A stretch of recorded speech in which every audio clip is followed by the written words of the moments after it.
नाही, त्याबाबत मला माहिती नाही की देशमुख कुटुंबाने मत्स्यउद्योग गावकरी ठाम आहेत की नाही याबद्दलची माझ्यापर्यंतची माहिती नाही. परंतु उज्ज्वल निकम साहेबांची जी नियुक्ती झाली जी आपल्या माध्यमातून कळते ही चांगली गोष्ट झाली असेल. पण विशेष ते तर ठीकच आहे, ते गरजेचंच होतं. पण विशेष यात महत्त्वाचं काय की जे 6 आरोपी आहेत हे कधी होणार आहे हा लय मोठा कळीचा मुद्दा आहे. नुसतं भावनिक करून नाही चालणार.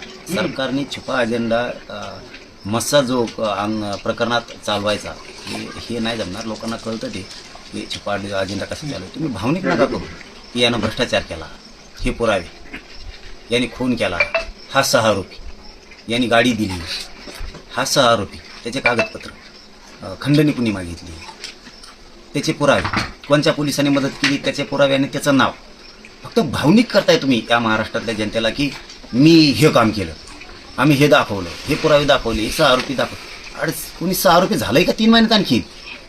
2 महिनेपासून निकम साहेबाच्या नियुक्तीची मागणी सुरू आहे.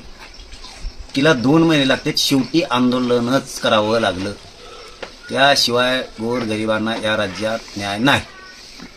फक्त लोकांना भावनिक करायचं कागद दाखवून, आरोपींचं नाव घेऊन, एखाद्या राजकीय नेत्याचं नाव घेऊन.